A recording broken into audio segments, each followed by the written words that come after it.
Hello ladies and gentlemen, and welcome to the third YouTube review of Bellular Gaming. Now the main show on his channel is WoW News and Opinions, which is very up to date because he gives you a video nearly every day, if not twice a day, and they're very to the point and a lot of detail put into them. Next one is Q&As, pretty self-explanatory, and what he started up again recently is his lore videos. Now, these aren't typical WoW lore videos, because they're not necessarily the lore of Sylvanas or Thrall. They're more the lore of minuscule things, like he has one on the lore of Murlocs and Gnolls and things like that. Not so much big lore characters, more the little details of the lore, which is different, so that's good. And the last of his main videos he does is guides. Now, these guides could be on pretty much anything. The way he does guides is if he's doing something, he'll make a guide on it. Like recently he went out and said, hey, I'm going to hit the gold cap. So he brought out loads and loads of guides on how to make gold, which works because it's more, he's into it now, he's doing the research now for himself, and he's just passing on the information rather than forcing himself to look up stuff just so he knows what he's talking about. I can appreciate it. He makes videos and doing what he needs to do for himself at the same time, and it's clever. Not to mention, if he's doing it, then the odds are someone else in the world is also doing it, so bam, here's a video for him. Things I like about a channel is he makes at least one video a day, and he's a student. How on earth he manages that, I have no idea, but well done. Keeping up to date with the news as well, with the studying and his university, so it's full on. So well done on that, that's all I can say, and let us know your secrets. Next, his opinions he has are thoroughly explained. He goes into great detail. Sometimes one opinion can take up a whole 15-minute long video just so you understand exactly where he's coming from and the problems and the pros and the cons.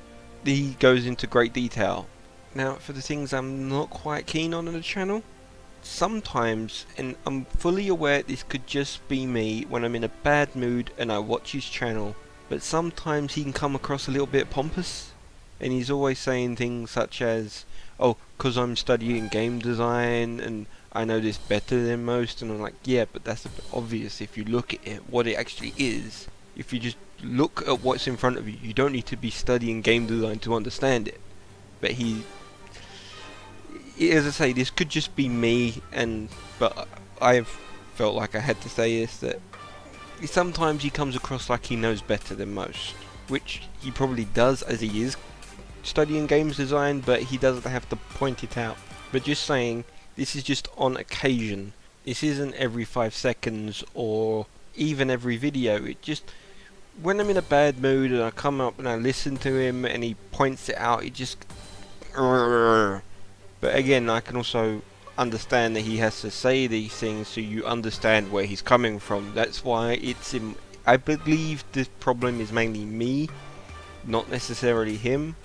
But I can also understand because of it if someone else watches him and they're always in a bad mood, that maybe getting your WoW news from him may not be the best place.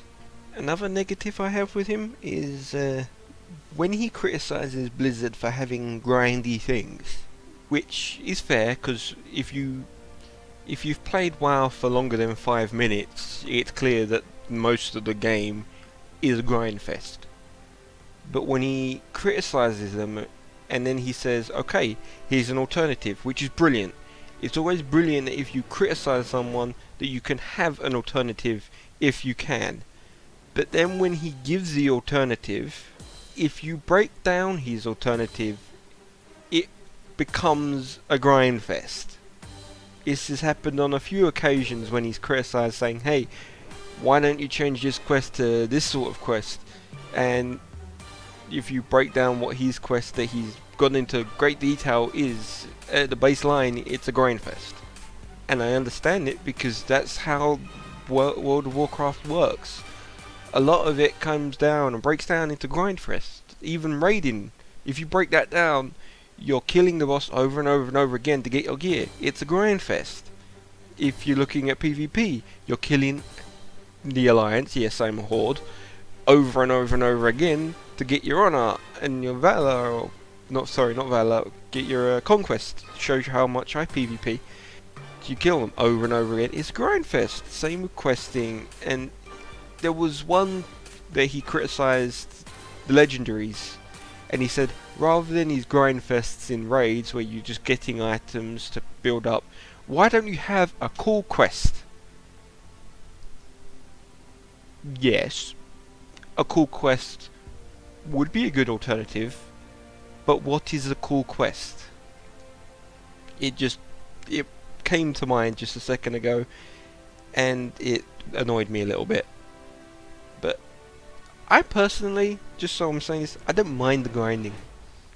If I minded the grinding, I wouldn't be playing WoW, let's put it that way.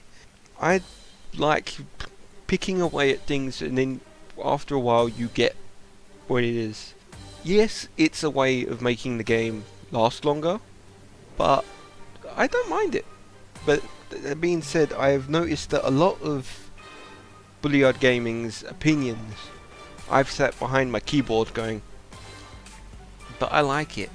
For example, flying. He does like flying in the game, and his thing was when you're flying in the air you're not immersed. Well, my backup to that is, but if you're not flying you're on a flight path, and often when I'm on a flight path that's the time to say, right, I can't do anything while I'm on this flight path. I'm going to the toilet, or I'm going to make a cup of tea, so I'm not even behind the keyboard. How immersive is that? That's just one situation where he's said something and I'm just become the exact opposite. Now, this makes it seem like I completely dislike this channel. I like this channel, but I think what I like about it is that he has differing opinions to myself, and it's a good thing to hear another opinions from a different angle, so you can try and get a full picture and see if you can change your mind, or whether what you're thinking is the correct way of doing it. Because, as I say, it was just the flying mount one that I had an example of, but there's also things such as the grinding quests. Difficult heroics was another one. He liked to have more difficulty in 5-man heroics, where I personally do want to breeze through them, because I'm coming at the angle with, I'm going to be doing these mostly with pugs, and pugs don't know shit. I have a saying, never trust a pug. If there's something in a dungeon you can do, you do it, because a pug will fuck it up. So I personally actually loved the Mist of Pandaria 5-man dungeons, because I didn't have to worry about any of that shit. The way I want my difficulty is in raids, because I don't really raid with pugs. In 5-mans you just sit there and you wipe and you wipe and you wipe, and it's like, come on, this is simple shit. Stand behind the shield when he's casting his AoE. How difficult is it? But no, pugs fuck it up. It's easy. But because they've added this little difficulty, because people complaining about it, voila, we have more difficulty in 5-mans. Which, it isn't as bad as I was expecting, I will point that out. But when people die because they're not standing behind the bloody shield, it makes me want to pull my hair out. And because of it, I haven't really done very many 5-mans. Another place they can add the difficulty is challenge modes, because you don't really do challenge modes with pugs. But I'm just pointing this out for the reason why I seem to be getting at him. It's not so much because this is a bad channel, because it's a very good channel, but I have very differing opinions to him, and that's not a reason not to subscribe to him, because sometimes they could challenge you and make you think in a different way. So I highly recommend you subscribe to this channel. I haven't got any recommendations for you, because the main majority of it is news, and his lore videos aren't that great, because a lot of the time he goes towards the RPG books, and even though he points out that the RPG books aren't really canon, it's kind of, well, what's the point of bringing them up then? So I can't really recommend those. So I just recommend to subscribe to the channel to get your WoW news from him. You don't have to take his opinions, such as I don't, but that's what the internet's for people to debate. So hey, if you like this video, please like, favourite and subscribe it. And I am the Food. Thanks for listening.